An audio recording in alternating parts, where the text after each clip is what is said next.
Hello there. This is Grim from the future. What you're about to listen to is a live recording of Two Idiots and a Dog at Wild Wild West Con 2023. We had a live studio audience for the first time, so this will be a live recording that you're about to listen to. As such, there are certain external factors involved in the background noise that we were unable to isolate out, so please bear that in mind accordingly. Special thanks to everybody who came to the panel. It was great to see you all. And this was actually a lot of fun, so I hope we get to do it again later. So, we are Two Idiots and a Dog. The two idiots are here. The dog is only here in photograph form because, as we said, she is not allowed at the convention. She's here in spirit. She is here in spirit. But who are we? So, I'm Zolgar. I'm Grim. And we are a totally original podcast idea. We're a couple of ostensibly white guys talking about media analysis. Yeah, totally original. No one's ever done it before. No one's ever done it before. Totally niche. And we decided to do this because... So basically, he and I would sit at home, because we're roommates outside of the podcast, and BS back and forth. And some of the conversations we would have, I would sit there and be like, man, I wish we were recording this. We should do a podcast. And then one day he was like, okay. And now here we are. Yeah. This is all my fault. I apologize. But on to the topic at hand. Steampunk in pop culture. Yep. So welcome to the first ever Two Idiots and a Dog live.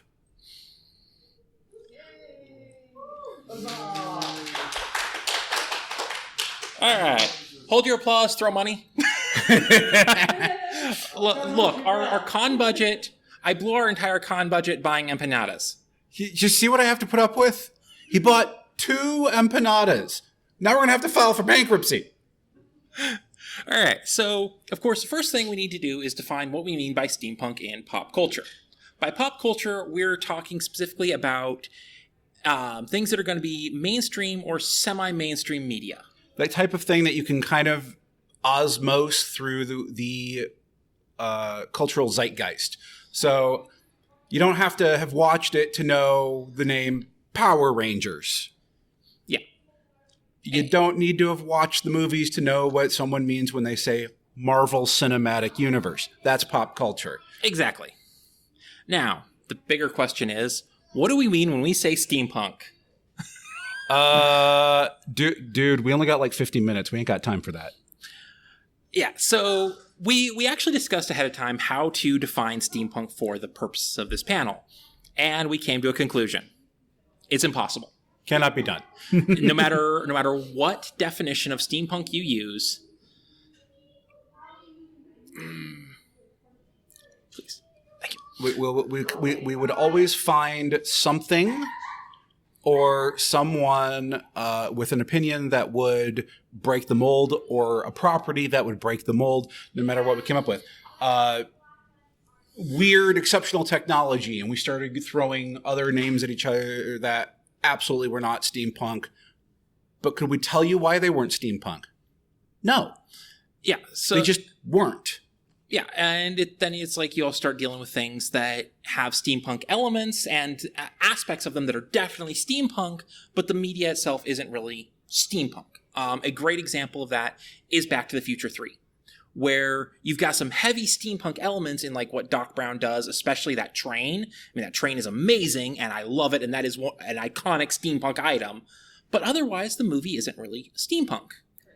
So it's like there's so much you can do. And one of the aspects of this that was kind of a big thing for us is how odd it is that there's so little mainstream media that is fully steampunk. Yeah, that's pretty much it. For movies, Wild Wild West is pretty much the only this is a steampunk movie that we could think of. Yeah. I have heard of it. I don't think I've actually seen it. I have not seen it. So Vernian, anything that's Vernian is definitely in the realm of steampunk because it is Victorian science fiction. But here's the funny thing about 20,000 Leagues Under the Sea. the Nautilus is a nuclear submarine. So Jules Verne defined a nuclear submarine before it was even a concept. So has some steampunk elements. Steampunk elements for sure. Do not get me started on how terrible that movie is. I love it, but it's terrible. It is so bad. I think the comics are worse, but did I say that out loud? You did. Okay. Moving on. We have a quintessential steampunk right there. I forgot that they did an animated movie of that. I need to see if it's on HBO. They've got a one coming up that's going to be set in the 20s too. Yeah, I've heard of that. That's that one's going to be a little more like Eldritch horror Batman, but it looks really good. So steampunk adjacent. Might even be drifting into diesel punk in the 20s. A little bit. So another piece of media that is fairly mainstream, that's definitely a solidly steampunk piece of media in the video game world, BioShock Infinite. Yeah. The entire BioShock franchise, it kind of hovers around steampunk, but Infinite was like it took it up here. Yeah, it was like, we're just going to make a steampunk video game. Yeah. There's lots of other properties that have elements. Warehouse 13, some of the gizmos and gadgets and weird stuff they keep in the warehouse is classic steampunk tech. But to say the show itself is steampunk doesn't feel fully honest. Yeah. There's steampunk tech to it, but the show... Yeah, and we're not trying to gatekeep here. No, we're totally gatekeeping steampunk. We too are the complete arbiters of everything that is steampunk. I don't know him. He just walked in and sat down in front of the mic just now. I've never met this man before in my life. Have you guys seen the upcoming video game Nightingale? Yes, I am all on board. I am so looking forward to it because crafty survival is my jam. And eldritch weirdness is my jam, and then you stack the steampunk layer on top of it, and I'm like, I'm home. Yeah, I've looked at that one. Uh-huh. Oh yeah. Yeah, like I said, I've looked at that one. It doesn't look like it's quite my jam, but I would still give it a try if I get a chance to. There's also another one that's coming out. It's more clockwork, the kind of clockwork Souls-like. Is it Steel Rising? That's been out for a while. Okay. Steel Rising's been out for a while. Lies of P is coming up, and that's another one. Yeah, that's the other one I was thinking of. That one I am also looking forward to because I really like Souls-likes. A lot. Maybe more than is healthy. And not really steampunk, but they're definitely pulp. Those are very pulp, but they're kind of pulp adventure. There's going to be slight aspects of steampunk to the Brendan Fraser Mummy movies, but yeah, and pulp and steampunk, in my personal opinion, have coexisted and borrowed from each other heavily a lot, almost siblings of a sort. Ooh, Van Helsing. That's a good one. That's a good one. Steampunk elements for sure, especially the gadgetry. Yeah, it's very steampunk elements, but I think I would actually go ahead and call Van Helsing a light steampunk because steampunk light. Yeah. It's. And if we're going with that, then there's also the Hansel and Gretel Vampire Hunter or the Monster Hunter. That one was also right up there. The Wild Wild West, the original TV series. I have seen enough clips. Yes. I have not seen enough of it to be able to answer. They Murdoch Mysteries. Have you ever watched that? I have not. Fascinating show. It's set in Canada. It's a murder, almost like a murder CSI mystery, light. but it's like the turn of the century, and characters that come in have included Tesla. And I mean, there's a lot of science that is very steampunk-like, and some that's predicting later. In the 1970s semi-series that used to be on the NBC mystery movies called Heck Ramsey. No, that's a little before my time, but apparently we're getting a watch list from this panel. Of course, also for TV shows, there's one that's it didn't quite get enough love for its time, but it had a lot of heavy steampunk elements. And of course, it starred the King of B himself, Bruce Campbell, in Adventures of Briscoe County Jr. The chin. I mean, the man wrote his first book, If Chins Could Kill. Uh-huh. If anybody could figure it out, it'd be one of his characters. Oh, yeah. Yeah.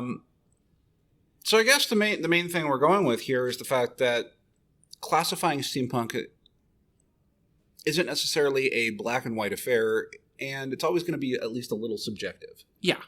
There is no objective set in stone definition for steampunk. We tried bandying a few things about, like alternate history, weird tech, but it never really felt definitive. Yeah, because like you go alternate tech, or sorry, alternate history, and you rule out any of the media that it's after the fall of modern civilization, after modern technology stops working, and they go back to the steam tech. I mean, honestly, pretty much all of Abney Park's extended world deals with that kind of world. So if we said it has to be alternate history, we would basically be saying Abney Park isn't steampunk, at which point we would get run out of this con with pitchforks and torches. I mean, we might anyway. The night is young. True. Did everyone remember their pitchforks and torches? I know. Oh, wait. He's got a Tommy gun. There's a vendor for them, I'm certain. We've got several Nerf guns sitting in the boardroom. Yeah, dude. This is a steampunk con. There are weapons. Point taken. So, do you guys talk about books when you do your pop culture? We do. We don't talk about books a lot because neither of us have a lot of time to read these days, but we do discuss books sometimes. Doesn't Butcher have? Yeah, Yes. I still haven't read it yet.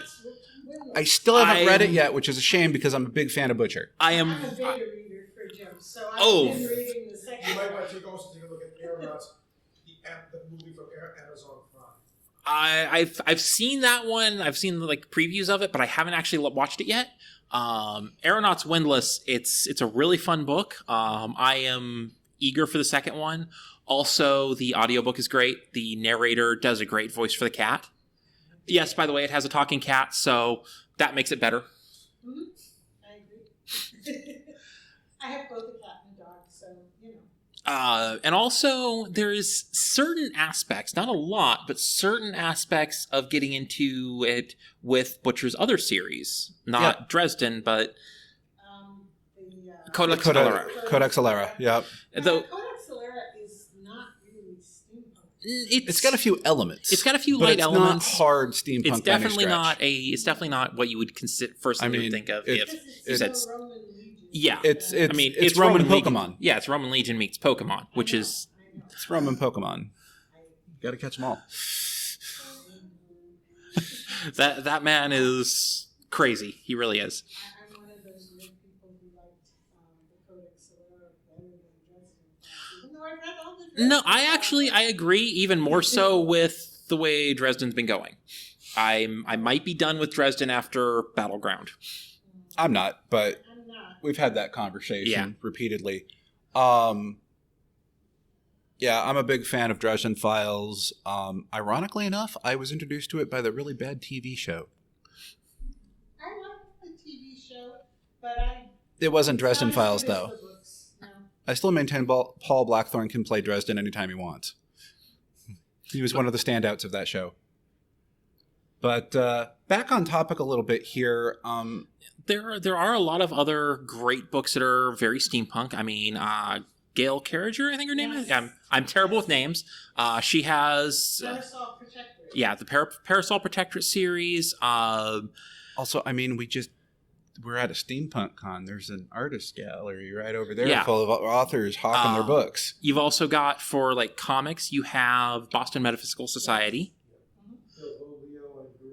Phil Folio's Girl Genius. Yep, Girl Genius is one we actually discussed when we were planning this episode. Yeah. And of course, I mean, Folio is great. He's a character. I have fallen way behind on Girl Genius and should So have catch I. up at some point, but good stuff.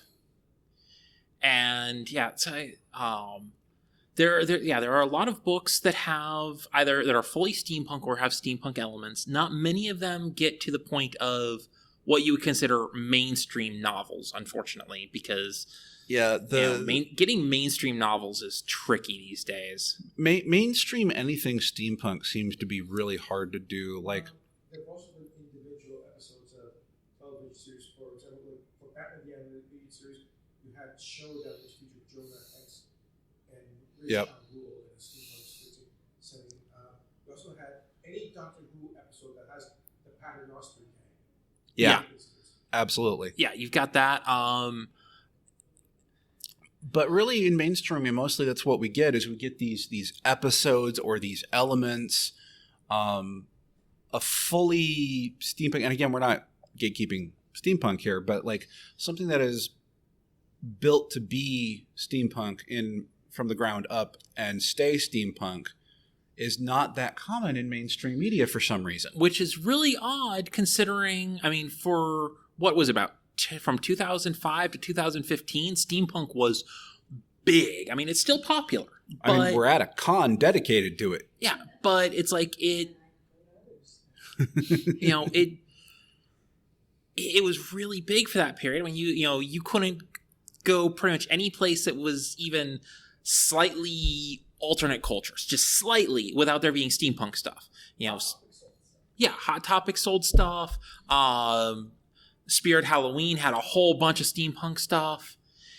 But still, in that time frame, there wasn't a lot of full-on steampunk media. Why does it have to be full-on? Well, I mean, look at Firefly.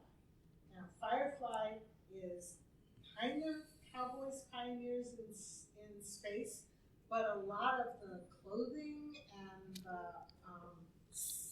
sets were very steampunk-like. There's a reason that Firefly is extremely popular with the steampunk crowd.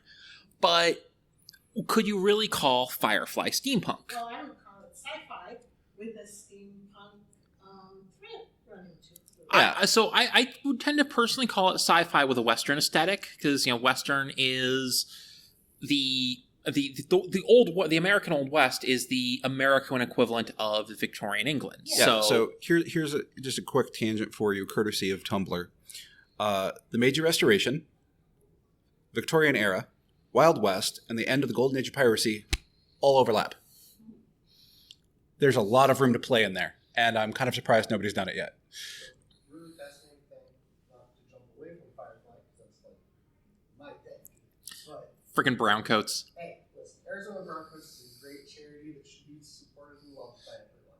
They're weirdos. Who likes the Arizona Browncoats here? Outside of that, you guys are familiar with the Adventures of Tintin?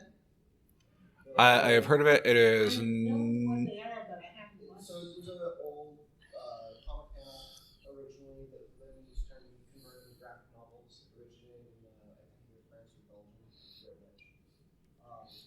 It recently had a 3D animated movie that explored one of the major episodes of it. It's kind of fascinating because it's set, I think during a time period It's sort of set in the 1930s, 40s, which is when leading up the comics were to having two, right? So, but there's a really interesting reference in the comics where it actually goes back to the Steam Man. If you guys are familiar with that, which was a novel from the 19th century with, I looked up the name here, Edward Ellis wrote it, and it was a science fiction dime novel about an inventor who created a intelligent sentient automaton that was powered by steam engine, which I think was featured in some of the League of Extraordinary Gentlemen comics also. And that's a really interesting thing that spreads into different points of pop culture. And it's actually like, it falls with Jules Verne, where it's proto-steampunk Yeah. side of sci-fi. Yeah. But Steam Man is a reoccurring thing. They actually just, an author here, I think they're at Gaslight, was recently relaunched a new Steam Man series. Mhm. Yeah. And if also, years ago, Neil Gaiman wrote a comic that featured basically a steam-powered clockwork man who was Mr. Hero. Yeah. Also going for clockwork, you have Daniel H. Wilson's novel Clockwork Dynasty, which featured a sapient clockwork automaton. It's a weird book. I liked it, but... Yeah, there's lots of examples, and you have, through this conversation thread, which is part of why I wanted to do this live show in the first place, because you guys are throwing some great stuff at us that we never even thought of, because, hey, we're just a couple of idiots. It's right there in the show title, people. I'm hoping that the mics are picking all of it up. I really am. But you have put a thought in my head with this conversation, and I want to pose a question now that may or may not spark debate. And that question is Frankenstein steampunk? Ooh. It's the A right James Bale attitude. 1931 movie, probably, because you've got the technology in the form of the table and the raising up to with the light and hitting things in the machinery there. But you've got Mary Shelley writing the original novel when she wrote it, so... Well, I mean, that's steampunk the same way Jules Verne can be steampunk. It's like those are the origin books that steampunk built upon.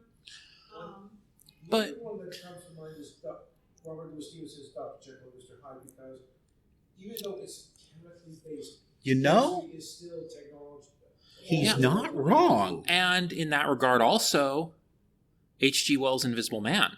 Ooh. I mean, because that was Well, also How much of H.G. Wells' entire catalog? not The Time Machine. the Time Machine.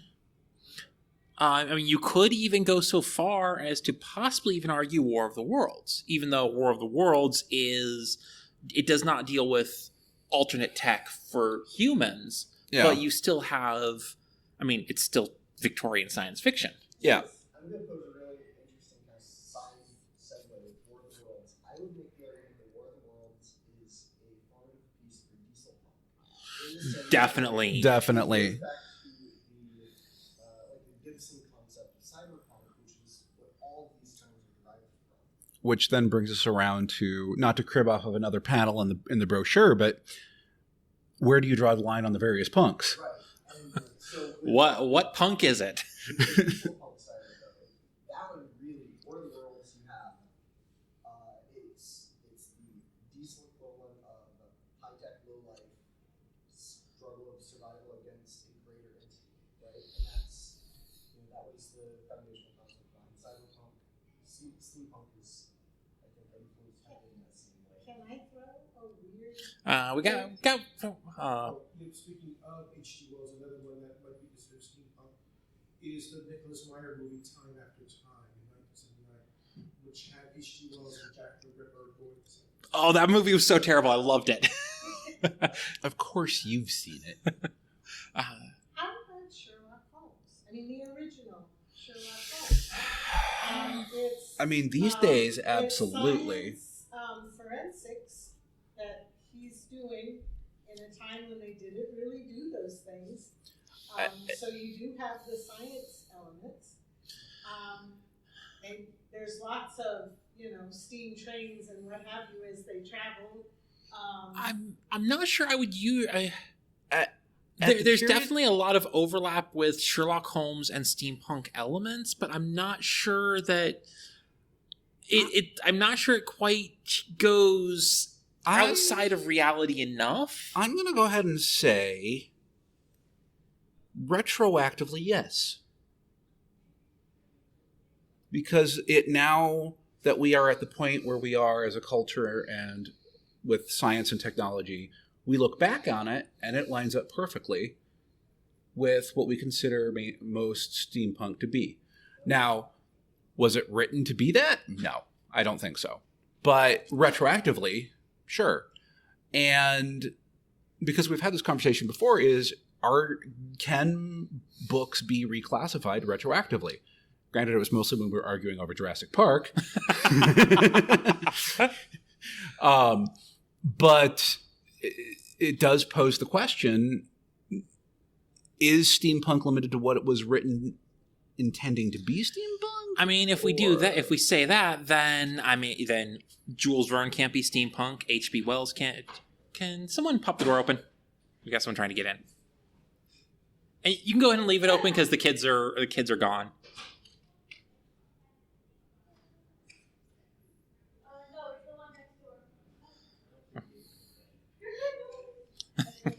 Yeah.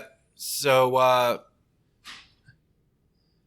think retroactively calling something steampunk here is valid because that means that Jules Verne, Mary Shelley, a lot of the H.G. Wells, a lot of these stories that weren't necessarily written to be steampunk, they were written to be an advanced form of existing technology to the authors at the time. They were science fiction. But because our science fiction has advanced so far past that, we now look at those and go, these have steampunk elements, these are steampunk. So yes, I believe retroactively. And then you look at, again, staying with Conan Doyle, his Professor Challenger novels. I have never even heard of those, actually. Oh. We are very poorly read. We're idiots. Oh, okay. So, yeah.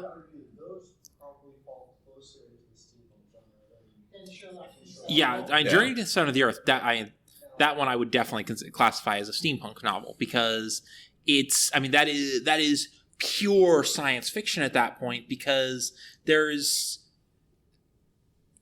okay, for the time it was kind of possible, but we know better now. Yeah.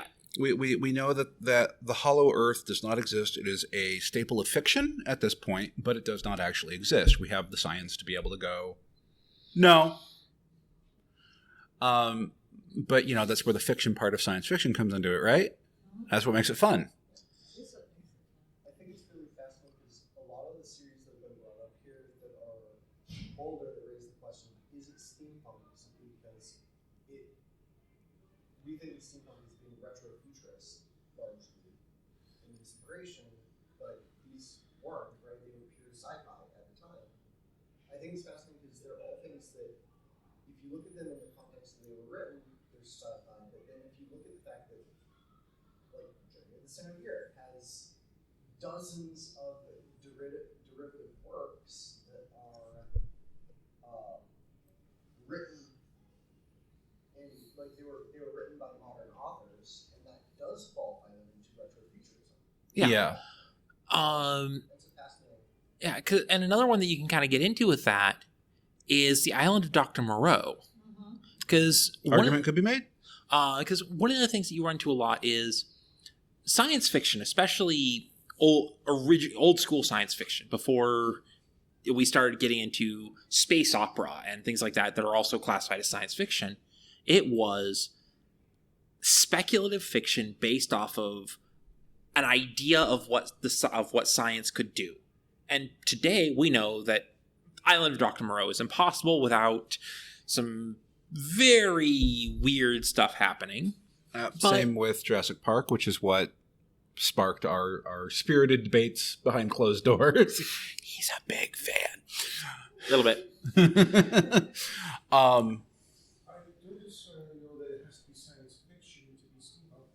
You can also have alternative histories. For example, the movie The Great Race has certain elements that you will see people trying to develop as steampunk ideas. The characters of Tony Curtis and Jack Lemmon, they are basically steampunk archetypes. Yeah, and you see this in lots of things like not exactly steampunk, but maybe diesel or atom punk. I can't remember the full name, but Captain whatever in the World of Tomorrow. Sky Captain in the World of Sky Tomorrow. Captain in the World of Tomorrow. Yeah, that one. Very, very diesel / atom punk, but it's still got that same pulpy, steampunky feel to it in the story structure and the way things are presented. And The Rocketeer. The Rocketeer, oh, definitely.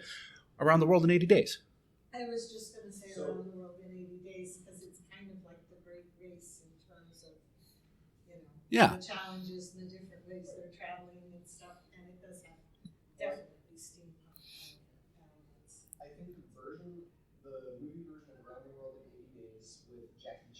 Yeah. If you look at the household and the inventions and even some of the clothing styles of the characters, a lot of those characters are they fit the archetype of like a punk culture for their era almost, right? They're Yeah. an alternative culture that is opposed to the norm and is opposed to high society. I would even go so far as like Around the World 80 Days fits the Gibson cyberpunk definition. Especially the version with the attendants. Yeah. And what I think is fascinating is like when I was making a costume, when I was designing costumes for Gaslight Expo. That's the movie that I watched for primary inspiration for costume design. And it fits solidly and perfectly, but not intentionally. Yeah, I can see that. I have a... Flip side of that, one that is fringe of pop culture, and I want to hear his opinion on, is Steampunk, the anime. I have not watched it yet. I have not seen it either, actually. So, but, that's a good question. Potentially. If you've never watched it, It's... The English language version has Anna Paquin from X-Men as the main character, and also features Patrick Stewart. Nice.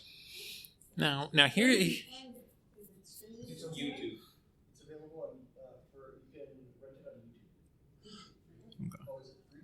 Oh, it's free on YouTube. Yeah, even better. It's called Steampunk. Steampunk. Yep. It's about the son of an inventor who invents an ultra-pressurized steam chamber to fuel engines, and creates a technology race based entirely around it. It's super fascinating. Yeah. Speculation like that is always interesting and definitely carries the themes and spirit of steampunk, regardless of if after viewing we're like, yeah, that was steampunk, or no, that wasn't steampunk. But again, also on the flip side, we're also not the ultimate gatekeepers, as we said earlier. There is no objective steampunk classification because everybody has their own opinion on what steampunk is. I mean, you start thinking in terms of with anything dealing with alternate history. Here's another one for you. Is Abraham Lincoln Vampire Hunter steampunk?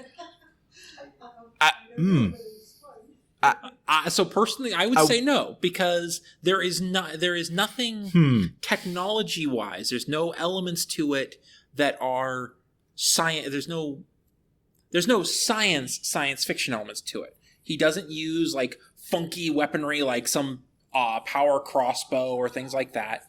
Everything about it was written to be. It was created to seem like it could have actually happened, which is one of the things I love about it.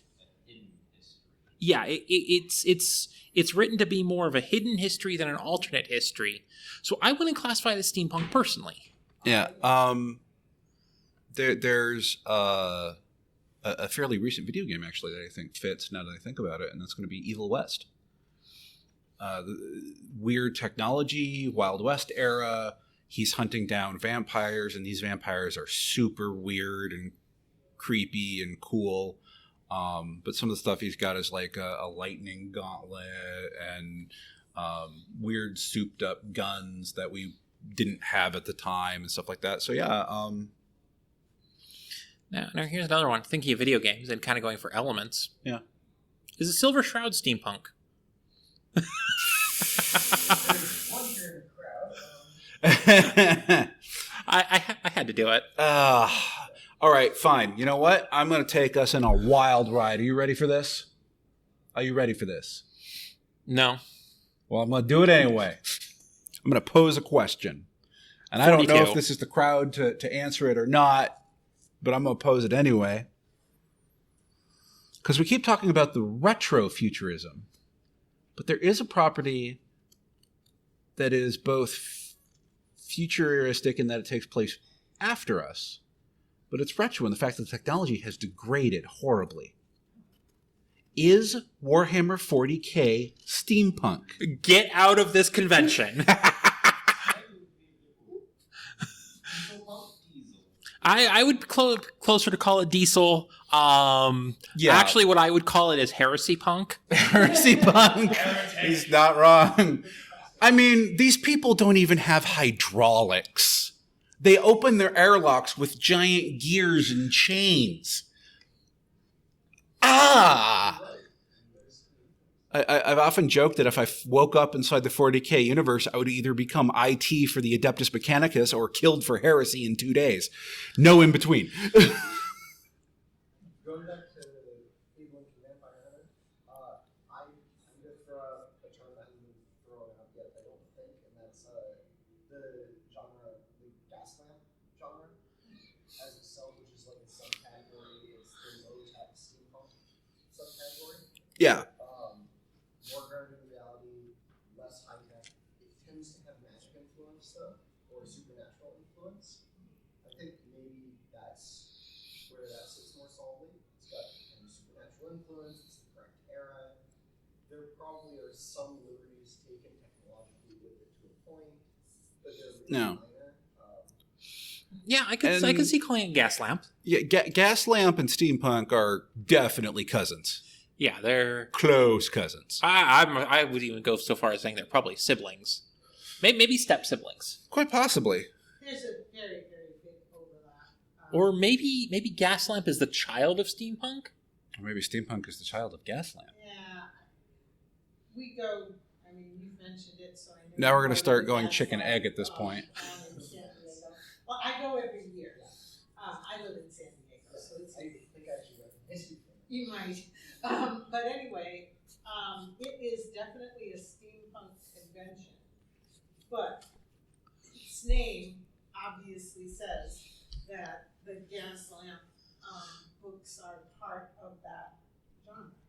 Yeah, because To those people, yeah, and I mean, also isn't that the Gaslamp district in San Diego where it takes place? Yeah. No, it doesn't usually take place downtown. It moves around to Okay. different hotel buildings. But we do have a Gaslamp district in San Diego. Which is So- gorgeous. Yeah. One of the hotels down there is just stunning, but that's beside the point. Yeah. So extrapolating a bit, I mean, we could sit here and try to classify media properties all day if it's steampunk or not, right? That's kind of the point, is showing that we could do that. Is this podcast steampunk? No. Just put some gears on it. Hey, put the torches down. Don't forget goggles. You gotta have goggles. Say goggles. Say do nothing. Gears, goggles, and maybe some completely pointless blinky lights. That's for the costumes. Was that? Robot mice, yeah. Robot mice. Robot critters. Robot mice. Yeah, I okay. think Robot mice. one of those aspects, and probably the thing that's spread the most into pop culture, and weirdly enough, is the most grounded in reality, is the automaton, like the steampunk automaton idea. Yeah, Well, because I mean, it's even in one of the biggest MMOs of all time that I'm not going to give my personal opinion on because it's not a good opinion. World of Warcraft has all sorts of steampunky automatons and tech in it between the gnomes and the goblins. oh, and then also automatons actually reminded me of another property that, I mean, it's vaguely steampunk, but it has some major aspects, and it focused on automatons, but not advanced automatons, true automatons. Hugo. Because that movie focused on the actual automatons of the era, the writing machines that basically it was a wind up that it would write a message because it was so intricately created. What about Big O? I have not watched Big O in so long I could not answer that question. 'Cause I could see both arguments for Big O. We really don't know what powers Big O. But If you're the not world around Big O, anime, it's always going to be hit or miss with anime because it's so. Yeah, if you're not familiar, Big O is a very weird mecha anime. I mean, I've seen some people make an argument for Full Metal Alchemist. Full Metal Alchemist, I would classify as steampunk before I classified Big O as steampunk, I think.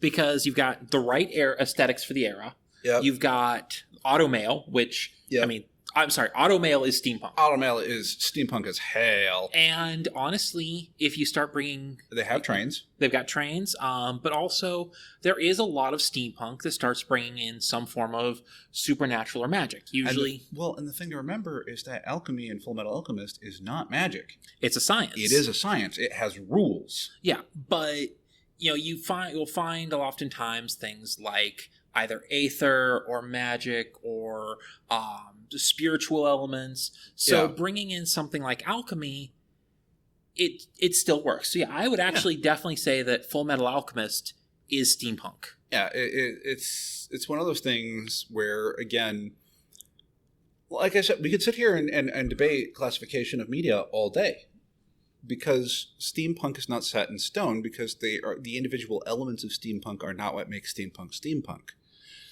And that's what makes it so subjective. So what makes steampunk steampunk? That's the fun of it. Like I hey, said, Zach, what makes steampunk steampunk? If I'm going to say what makes steampunk steampunk, I'm going to say that it's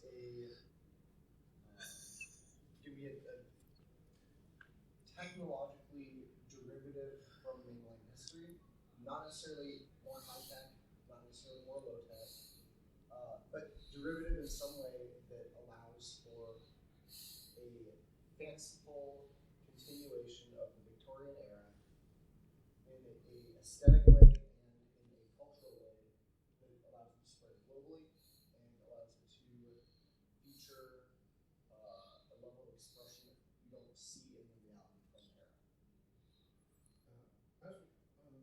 We had an earlier time when they were basically talking about defining steampunk as aesthetic. And my own personal definition is looking at the concepts of today through the lenses of yesteryear. So that's not a bad one either. And that's the thing about it, though, is because there is no concrete definition of steampunk that's objective and set in stone, the beautiful thing is you're both right. You're both right. Both of your definitions are completely valid and accurate. And I think that's part of the point here is steampunk because we love it. Steampunk is steampunk because we say it's steampunk. And we love it. I have one series that is probably the biggest pop culture series that will be brought up that has direct steampunk influence to it. I want your opinion on as far as its relationship between steampunk and pop culture, and that is the Avatar Last Airbender universe, particularly moving into Legend of Korra. Ooh. Okay. So Avatar: The Last Airbender, the first series, I would say that it's not really quite steampunk yet. But we hit Korra. But we go Legend of Korra, and what the Earth Nation starts doing, it is steampunk. Now, I mean, And look at the Fire Nation's drill tank. yeah. Now, It's very much a steam-powered advancement in technology for this. what's really interesting is we are getting an Earth avatar. And if we follow the progression, that avatar is going to be another era forward. So I'm really curious to see what they do with that. yeah. Because you're not right. The seeds, especially the Korra era, and some of the Fire Nation war weapons from the 100 Years' War, definitely fall within steampunk purview. And there is one element of media, though, that we've largely ignored. And possibly with good reason, because it's going to be the hardest to pin down. Music? Music. I mean, we can sit here and go, okay, The Cog is Dead, Abney Park. But those are all bands that have a steampunk aesthetic and have steampunk elements to their music. But what is steampunk music? I mean, even Steam Powered Giraffe is... there is an alternative way of looking at it in that you can also have modern music being performed with instruments of the past. Like you look at Vitamin String Quartet, which does the Beatles in the form of violins and strings. Yeah, or Another one that you can actually look at for that is the Mongolian metal band The Who, because they mix modern instruments and classic Mongolian instrumentation, ancient Mongolian and throat instruments and throat singing. It's, Yeah. Is The Who steampunk? I don't know, but we're going to go back to BioShock Infinite for a moment, because some of the music you run into is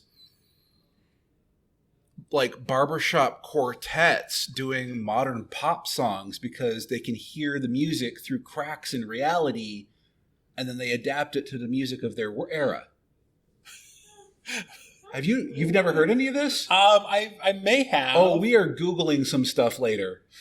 Then you've got, and if you start going into weird things like that, how about the Gregorian chant group that does love pop those music, guys. right? Love those guys. Love those guys. And of course, you probably heard of the variety called bardcore. Yep, bardcore. I know all about bardcore. See, it's for me, steampunk is about juxtaposition. It's about that blend of what we know, what we knew, and what could be. But the same could be said of other genres, meaning it's not a defining characteristic of steampunk per se, but it is an element that goes into steampunk. For example, urban fantasy is the same thing, that juxtaposition. The mundane and the supernatural. Superheroes, the mundane and the supernatural. It's all about this juxtaposition in the narrative elements. It's not something unique to steampunk, but it is certainly something I think that's part of steampunk's DNA. Yeah. Well, steampunk's DNA is cyberpunk, and then you've got all of the other punks that offshoot. Yeah. Well, what I mean by when I say that steampunk's DNA is cyberpunk is that the term was coined from it, and the elements are the same, even if it wasn't intentional.